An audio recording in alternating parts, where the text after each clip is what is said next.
That day, before the sun had even crested the ridge, Rhett spotted a flock of crows gathered on a scorched cypress stump, their wings thrashing wildly like they had just fought over a carcass. He spurred his horse closer. An Apache girl was hanging upside down, her legs tied to a tree branch, her body swaying like a broken doll. Her hair was loose and tangled, her clothes torn to the point that only scraps of fabric clung to her skin. Bruises spread in dark purples across her body. Her head hung limp toward the ground, and her breathing was faint. Rhett dismounted and cut the rope with his hunting knife. Her body collapsed into his arms heavy, from too much blood pooling in her head. Her hand trembled slightly, clutching at his shirt like a drowning person reaching for air. Her eyes opened just a crack deep, black and full of fear. She whispered, barely more than a breath, "Cain. Killed. Them all." Rhett looked around, no horse tracks, only wind and cruelty lingering in the trees. He lifted the girl into his calloused arms and turned his horse toward home. He knew one thing for certain. From this moment on, his loneliness was over. Rhett Lawson carried the Apache girl across the front yard and stepped into the old wooden cabin where he had lived alone for nearly a decade. The early wind blew hard, sweeping in pale yellow dust as if trying to erase every trace of the massacre that still hung in the air. He laid her down on a long oak table and quickly lit an oil lamp. The dim yellow glow revealed deep bruises on her chest, shoulders, and back. The whip marks twisted like the roots of a dead tree, wounds only seen when someone has been beaten for hours. Rhett did not ask anything right away. He let her breathe. He placed a warm cloth on her forehead and checked her pulse. The heartbeat was faint, but still there. "Keep breathing, girl," he said softly, his calloused hand wiping dust from her cheek. She opened her eyes again, eyes of someone who had seen something so horrifying. Her spirit was more bruised than her body. "Nayeli."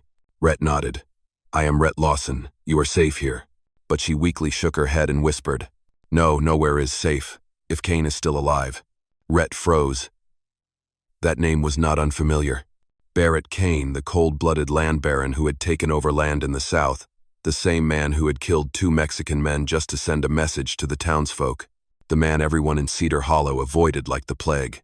"What happened to you?" Rhett asked. Nayeli tried to lift her head, but it dropped again. She took a sharp breath, pained. "Cain wanted our tribe's land," she whispered. "But the elder refused to sell. We found silver. A lot of it, more than you can imagine. They wanted to take everything." Tears spilled from the corners of her eyes, not from weakness, but from seeing things no one should ever see. "They killed everyone," Nayeli continued, her voice breaking like it was being strangled by the wind. "The old, the young, my mother." She gripped Rhett's hand, the tremor in her body spreading into his arm. "They captured me. They beat me. They hung me up to make me talk, to tell them where the silver was. I escaped, but..." She did not need to finish. Rhett already knew.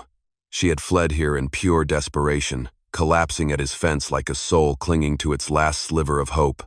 He stood up, pulled back the rug in the center of the cabin, and opened a wooden hatch.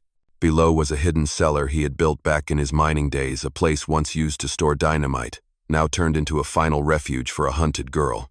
Rhett carried Nayeli down and laid her on the old mattress, pulling a blanket over her. She looked at him, her eyes filled with gratitude. "Why are you helping me?" she asked. Rhett paused, his weathered face softened. "Because I was left behind once," he said, "and I swore I would never let that happen in front of me again." Above the wooden floor, the sound of distant hoofbeats echoed, a sound Rhett recognized instantly. Her pursuers had found their way here. At first, the sound of hoofbeats was still distant. But within minutes, it grew heavy and clear. Rhett Lawson stood in the kitchen, one hand resting on the old wooden table where a smear of Nayeli's dried blood still remained. The oil lamp flickered slightly, casting long, trembling shadows on the walls. Down in the cellar, she was breathing hard, each breath like a fragile thread stretched between life and death. Rhett pulled back the curtain. 3 strangers on horseback rode into the front yard. They were not wanderers. These were Barrett Cain's men. The one in front wore a black hat and a road-dusted cloak. A gleaming Colt hung at his side. He scanned Rhett's yard like a wolf sniffing out the scent of blood. Rhett opened the door and stepped onto the porch, his broad shoulders casting a long shadow across the ground. The man in the black hat curled his lip. "Mr. Lawson," he said, his voice tight, like a rope being pulled taut. "Someone passed through your land. An Apache girl. Badly hurt. You see anything?" Rhett looked him dead in the eye. "No." A simple answer, but the man only smirked slowly. "Funny thing, there are drag marks outside the fence. And blood. Plenty of it." He bent down and picked up a scrap of torn fabric caught on his boot. "Looks like it came off an Apache duskin skirt." The two men behind him dismounted and started circling the house, sniffing around like hounds. Rhett did not move. "You are standing on my land," he said, his voice low but sharp enough to slice through the wind. "I do not permit searches." The man in the hat tilted his head. "You think the three of us need your permission?" Rhett said nothing. He only shifted his stance slightly, positioning himself to block part of the doorway. Below the floorboards, in the dark of the hidden cellar, Nayeli was no doubt hearing every word. One of the men stepped over to the well and leaned down, eyeing a reddish stain in the standing water. He called out, "Royce, we got blood over here." The man in the black hat, Royce, nodded, his eyes lighting up with the thrill of a sure lead. "Mr. Lawson," Royce said, placing a hand on the grip of his pistol. "I will ask one last time. Where is she?" Rhett stared at him for so long the air between them seemed to thicken. Then he said, "There is no one here but me, and the Winchester I keep inside." The man near the stables let out a crude laugh. "You really think you can take all of us, old man?" Rhett answered with a look that froze the laugh right where it stood. The air grew so tense even the wind held its breath. Royce tugged down his hat and took one step up the porch. Just one step, but enough for Rhett to know. This confrontation was unavoidable. In his hands, all the years of solitude, every loss, and the dim, desperate look in Nayeli's eyes came together into one single choice. If they found the girl, no one would be leaving this place alive. Royce had only taken half a step further onto the porch when Rhett Lawson sensed the shift in the wind, that strange, heavy silence that only men who had lived their whole lives on dry, cracked land would recognize. The silence that comes just before the gunfire. The man near the stables tilted his chin and let his fingers rest on the trigger of his Colt. "Let's start the search." Rhett said nothing. He stepped back just for a moment, and that motion was all it took for Royce to mistake his intent. Royce fired first. The bullet screamed through the still morning air, shattering the silence. Rhett turned his shoulder just enough, and the shot slammed into the wooden post behind him. He had been waiting for this. Rhett drew his Colt like lightning and fired a single shot clean through Royce's left chest. The man flew backward off the porch. His hat spun to the ground, and blood pooled quickly beneath the pale morning sunday. The other two shouted and split up. One rolled behind the water trough, the other dashed toward the fence line for higher ground. Rhett kicked the door shut, slammed the wooden bolt into place, and crouched low. "Stay down there. Do not come up," he called into the dark cellar where Nayeli was hiding. A weak breath answered, but it was full of trust. Outside, boots pounded the dry dirt in steady, loud thumps. The one by the fence fired through the door, splintering it into fragments. Rhett caught a glimpse of his movement through the window. Another bullet smashed into the kitchen, shattering a ceramic jug. Rhett inhaled slowly. His blood ran hot through the veins in his arms. He was no longer young, but he was still just as accurate as the day he'd stood in a canyon, exchanging fire with mine raiders. He cracked the window open and leaned out for less than half a second. Bang! The man behind the water trough took a bullet straight through the throat. He dropped, choking, hearing only the wind inside his own neck. The last one shouted, "You said the old man was finished?" He ran behind the barn, looking for better cover. Rhett tracked his shadow, then calmly walked to the cupboard beside the stove. He opened it and pulled out a dark wooden box. Inside were 3 old mining sticks of dynamite, powerful enough to tear through solid rock. And now, to end this pursuit, Rhett lit the fuse, counted the beats in his head, and hurled it toward the barn, right where he knew the last man was catching his breath. There was one heartbeat of silence. Boom! Dirt and wood exploded like rain. The corner of the barn shook violently, splinters flying in every direction. The thug was flung into the open, landing like a ragged sack, half his body scorched, still breathing, but unable to rise. Rhett stepped onto the porch, gun still in hand. The golden light lit up his face, covered in dust and sweat. The wounded man looked up, his eyes wide with terror. "Please, mercy." Rhett did not answer. He looked at him like he might look at a piece of grass. "You hung a girl up and thought I would spare you?" He pulled the trigger. Silence returned to the prairie. Rhett stood there, his breathing growing heavier. He knew. The one who got away would tell Barrett Kane. And from this point forward, the real war had begun. Thank you for being here. If this story brought back memories of the old days, those red dusty afternoons, the sound of hoofbeats echoing in your chest, then subscribe to my channel. So every day, we can sit together once more, and I will tell you another story from the West. Smoke from the explosion still lingered, curling into thin ribbons in the early sunlight. The smell of gunpowder mixed with scorched wood, coating the entire front yard like a warning that death had just passed through. Rhett Lawson stood still for a long time after the final shot. His gun was still hot. His hands trembled, but not from fear, from the knowledge that what came next would be far more dangerous than all these henchmen combined. The one who got away was running, and he would tell Barrett Kane everything. Rhett looked at the 3 bodies scattered across the yard. The wind tugged at their coats, making them flap like ghosts. 10 years of solitude had never been shattered like this. He turned back into the house. The kitchen was darker now, the sun had shifted, shining from another angle. Rhett pulled back the rug and opened the cellar hatch. In the darkness, Nayeli's deep, well-like eyes opened. "Where are they?" she asked weakly. 3 dead, Rhett answered. 1 ran. At the word ran, Nayeli bolted upright by instinct. But the pain from her injuries hit hard, choking her breath. She clutched her side, her face tightening in agony. "You have to leave," she gasped. "Right now. If he tells Kane, you will die. They will come. 10 men, 20, maybe an entire crew." Rhett looked at the young woman wrapped in an old blanket. Even after being beaten, hung upside down, her body wrecked. Nayeli still held a strange kind of beauty. The beauty of a strength that had been pushed to the edge of death. She continued to plead, her voice cracking. "Please, do not go to the law. Do not report this. In Cedar Hollow, they all take Kane's money. They will hand you over. They will kill both of us." Rhett fell silent. She was right, completely right. He had lived long enough in this land to know that the law was just a thin thread, while men like Barrett Kane were the axe. Nayeli reached out, gripping Rhett's wrist, her hands shaking, but full of desperate strength. "You saved me. Please do not throw your life away. For me."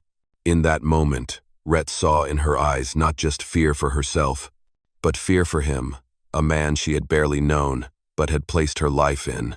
Rhett sat beside her, gripped her shoulder, his voice low and steady. "I have lived like a dead man for 10 years. The day I let someone else die in front of me, I stopped being myself." He stood, light from the window cutting across his dust-covered face. "I am not running anymore, Nayeli." She shook her head, tears falling more from pain than fear. "You will die on the way to town, if not by Kane's hand, then by the hand of the law." Rhett grabbed his leather coat and opened the door. If death is the price of doing what is right, he put on his hat, tightened his gun belt. "Then I will pay it." He stepped into the yard, led his horse forward, and tied one of the outlaw's bodies across its back. Nayeli crawled to the top step, screaming in despair. "Rhett, do not go." He did not turn around. He only said, "You being alive is enough." The old horse carried him off, the sound of hoofbeats fading into the wind. Nayeli clutched her side and collapsed on the porch floor. For the first time in her life, she was afraid. For the life of a man who did not belong to her tribe. The road to Cedar Hollow was 12 miles long, but to Rhett Lawson, it felt like a ride straight into a blade. The sun was fully up now, casting harsh golden light onto the back of his old horse, whose breath came in labored bursts. Behind the saddle, the outlaw's body swayed with every step, an undeniable piece of evidence from the slaughter he had left behind. The desert wind carried the scent of ash and dry earth. No birds, only the steady sound of hoofbeats like the heartbeat of someone bracing for the worst. As Rhett entered the town, people stared with wary eyes. Some stepped off the road. Others whispered to each other when they saw the corpse tied to the back of his horse. The air in Cedar Hollow was already heavy. Today, it was thick like the smell of old oil in a gun that had not been cleaned for years. Rhett stopped his horse in front of the sheriff's office. The wooden sign above the porch creaked with every gust of wind. He dismounted and yanked the corpse off the saddle, letting it thud to the dirt. The door creaked open. Sheriff Eldon stepped out, a heavy-set man with a face red as fired brick, gray stubble on his chin. His eyes narrowed when he saw Rhett. "What's this about, Lawson?" he asked, his voice devoid of concern. Rhett nudged the corpse toward him with his boot. "Barrett Kane's men," Rhett said. "3 others and this one attacked my home. I defended myself."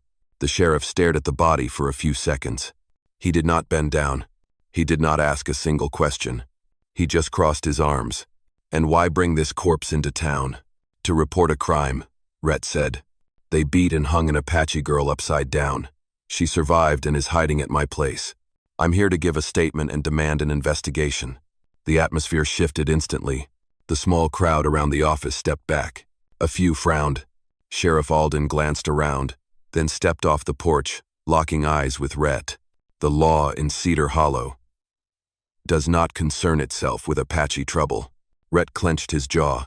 "This is not Apache trouble anymore. This is murder." The sheriff chuckled, a sound like steel grinding steel. "Rhett, you've been off on your own too long. You think dragging one of Kane's boys into town means we're gonna lock him up?" Another voice came from inside the jailhouse. "That's right, Lawson. You're poking at the most powerful man in this region." Rhett turned. Marshal Benton, federal badge pinned to his coat, stood in the shadows. Sunlight caught the silver star, but Rhett could see it clearly. That badge did not shine for justice. "Mr. Lawson," Benton said, "best thing you can do is forget it. If Kane wants that Apache girl dead, then maybe she deserves to die." The front yard of the sheriff's office went silent, the kind of silence that pressed against your ribs. Rhett placed both hands on the desk, leaned in until his face was inches from the 2 most powerful men in Cedar Hollow. "If the law here will do nothing," he said slowly, each word like a nail driven into wood, "then I will go higher." Marshal Benton gave a short laugh. "To where?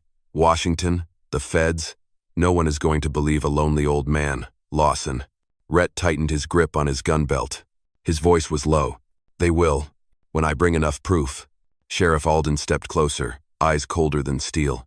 "Then I suggest you leave town, before something unfortunate happens to you." Rhett looked at them both, no fear in his eyes. Then he turned, dragged the corpse back to his horse, and tied it up once more. The whole town watched him leave. No one said a word. The desert wind kicked up red dust behind him, as if escorting a man down a road that not many had the courage to walk. Rhett Lawson left Cedar Hollow in a silence so heavy. It felt like iron in the air. Not the silence of justice, but the silence of fear. No one in town dared voice support. No one held his gaze for long, because everyone knew crossing Barrett Kane was the same as digging your own grave. The old horse moved at a slow, weary pace down the road home. The sun was high, pouring heat onto the dirt like blades of fire. Rhett could feel every bone in his body aching with exhaustion, but his mind had never been clearer. He stopped at a ridge half a mile from his house. Thin smoke was curling into the sky from the direction of the farm. Not thick smoke, not the kind that came from burning a house. This was thin smoke, the kind from boiling water or burning wet grass, which could only mean one thing. Nayeli had made it out of the cellar, or someone had made it in. Rhett spurred the horse harder, even though the animal was spent. His chest tightened cold as well water at noon. As he reached the gate, the wind blowing through the front yard whispered like a warning. The door was cracked open. No voices, no boot tracks, but instinct told him something had happened. He drew his gun and stepped inside. The kitchen was empty. The oil lamp on the table still burned, the wick long and blackened. The rug covering the cellar hatch had been pushed aside. Rhett dropped to one knee and pulled it open. Nayeli looked up at him, breathing hard, her eyes red. "You came back," she said, her voice like someone who had just escaped a storm. Rhett reached down and pulled her up, steadying that thin but fierce body. In that moment, he could feel her holding herself together by sheer will. "Did anyone come?" Rhett asked. She nodded. 5 men, marked with Kane's sign. They searched around the house, but never came in. They just stood at the door and burned something. Rhett frowned, looking toward the last trails of smoke still hanging in the air. Burned what? Nayeli swallowed hard. Cloths, with symbols. Like warning signs. Like marking a hunting ground. Rhett's heart sank. He understood now. Cain did not need to enter the house.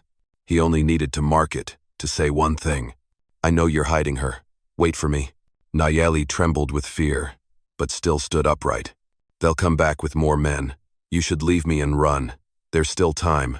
Rhett looked at her for a long moment, the late afternoon sun catching the bruises on her cheek. A girl who had been beaten, hung, hunted, and still thought about his safety. Rhett sighed. I've lived alone for 10 years. I've been running for too long. I'm done running. Nayeli opened her mouth to protest, but Rhett placed a hand gently on her shoulder, stopping her. What men like Cain fear the most is not being exposed. It's someone who dares to stand against them. He stepped out into the yard, looking down the trail where the smoke still drifted like ghosts of the men who had come. Tonight, Rhett said, Cain will send more than 5. Maybe a whole crew. Nayeli clutched her blanket tighter. Then what do we do? Rhett reached for the old Winchester hanging on the wall. He loaded it, one bullet at a time. The dry click of metal echoed like hammers of fate. We get ready, Rhett said. Because tonight, hell is coming to this place. As the sun dipped behind the distant hills, its last golden light faded like a candle being snuffed out, and Rhett Lawson's ranch fell into a darkness as heavy as a forgotten soul. The desert wind changed direction, blowing harder, carrying with it the scent of dry earth and a quiet dread that words could not capture. Rhett slammed the barn door shut, checking the locks and chains one last time. His movements were slow but sure, no wasted effort. He had prepared for violence before, but never for a night like this. Inside the house, Nayeli tried to stand upright, her hands trembling, but her eyes bright. She was still weak, but refused to rest. She wanted to help even if only to stack boxes of ammunition or stoke the fire. You should leave, she said for the 3rd time that evening. Her voice was soft, but carried the weight of the final drop before a storm breaks. Rhett did not answer. He was busy fastening another wooden crossbar over the window. Then he knelt down to check the rug covering the cellar entrance. Tonight, you stay down here, he said, in a tone that allowed no argument. Nayeli stepped forward, placing her hand on his arm. You cannot fight Cain, not alone. Rhett stood and looked directly into those deep black eyes that had watched her tribe be erased, yet still burned with the fire of survival. 10 years ago, Rhett said slowly, I let my wife die because I believed I was not strong enough to save her. Since that day, I have lived like a ghost. He turned away and began rearranging the ammunition boxes on the table. Tonight, he continued, even if I die, I will not make that mistake again. Nayeli bit her lip, tears falling silently. She knew she could not change this man's mind. She also understood. His resolve did not come from duty, but from old pain and a need to protect her. Outside, the wind shifted into a low howl, like someone calling from beyond the horizon. In the distance, a flickering flame appeared. Then a second. Rhett stepped onto the porch, squinting into the darkness. Down the trail, he saw small lights moving steadily, like the breath of some great beast drawing closer. They are earlier than I thought, he said quietly. Nayeli followed, leaning against the wooden doorframe. How many? She asked. Rhett listened to the horses, the burning torches. Finally he answered, at least 8, maybe 10. Nayeli shivered, but did not retreat. You cannot. Rhett lifted the Winchester onto his shoulder. You go into the cellar. Nayeli grabbed his sleeve, voice breaking. If you die, I die too. Rhett paused. In the dark, he could see only her eyes, black, deep, and full of everything he had not dared to feel in 10 years. He placed his rough hand over hers. No, he said gently, you live. So you can tell the world. There was once a man who stood for justice. He stepped down the 3 porch steps, into the shadows of the yard, where the moonlight caught the silver in his hair like ashes from an old life. Far off, the torches moved closer. The sound of hooves pounded like war drums. Nayeli stood at the door, hands gripping the frame, her heart hammering. Rhett loaded another round, raised his head, his eyes calm, unnaturally calm. Tonight, he whispered, if they want my life, they will pay with a whole crew. My friend, There are men who seek no glory, men who live quietly in the wild, carrying only calloused hands and a heart torn apart by life's storms. But when fate throws a fragile soul into their care, they stand tall like mountains, not for reward, but because in the heart of darkness, they still choose what is right. That is the true strength of the Wild West. I truly hope you find happiness and peace, always. I love you, my dear audience of Wild West storytelling. Tell me what you felt about this story. Leave a comment below. Type the number 8 if you are truly waiting for the next part of this tale. And do not forget to subscribe to the channel to hear more thrilling stories from the Wild West.